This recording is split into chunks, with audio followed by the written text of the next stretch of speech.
ভয়াবহ অগ্নিকাণ্ডে ভস্মীভূত পাশাপাশি দুটি তুলো কারখানা, লক্ষ লক্ষ টাকা ক্ষতির মুখে ব্যবসায়ীরা।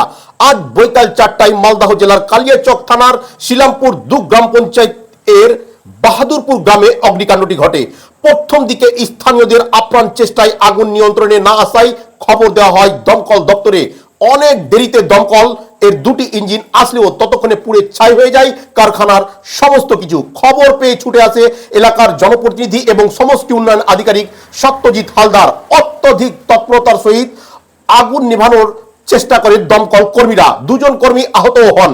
কারখানাগুলো বাঁচানো সম্ভব হতো যদি কালিয়াচকের দমকল থাকতো। অতএব আবারও জোরালো দাবি উঠল এলাকায় দমকল দপ্তরের জন্য। যারা কাজ করছিলেন ওদেরকে জিজ্ঞাসা করলাম আমি আগুন কিভাবে লাগলো। ওরা বলছে যে কারেন্ট বন্ধ ছিল, বাইরে থেকে লাগলো না কিভাবে আমরা বলতে পারছি না। হঠাৎ করে আওয়াজ হলো, একটা আওয়াজ হওয়ার পরে ওরা বেরিয়ে গেছে, বাইরের দিক থেকে দেখছে আগুন। দুটো থেকে প্রায় 10 লক্ষ টাকা ক্ষয়ক্ষতি, আনুমানিক 10 লক্ষ টাকা বলতে। আমাদের কালিয়াচক 1, 2, 3 মিলে এত বড় একটা এলাকা, এখানে একটা দমকল বাহিনীর অফিস, ফায়ার অফিস হওয়া দরকার ছিল। যদি কাছাকাছি তো হতো, আমার মনে হচ্ছে 10 মিনিটে চলে আসতো, তাহলে এতটা ক্ষয়ক্ষতি হতো। এটা তো খুব ভয়াবহ কাণ্ড, চারিদিকে আগুন। তবুও গ্রামের যে মানুষের সহযোগিতায় অনেকটা নেভাতে পেরেছে।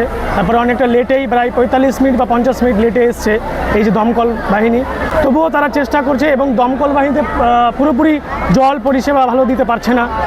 মাঝখানে হঠাৎ খারাপ হয়ে গেছিলো, সেই ক্ষেত্রেই অনেকটা দেরিতে আগুন নিচ্ছে।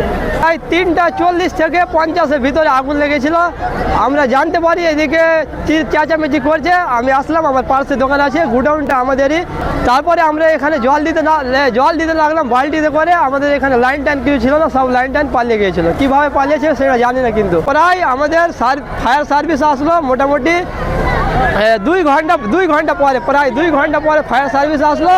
ফায়ার সার্ভিস এসে আবার বলছে এগুলো ম্যাশিং না ট্যাশিং কিছু ঠিক নেই। উপরে পাইপ নিয়ে গেল, ভালোভাবে পানি মারতে পারে না, ওরা কিছুই মারতে পারে না। ক্ষয়ক্ষতি হয়েছে মোটামুটি প্রায় অনেক টাকার।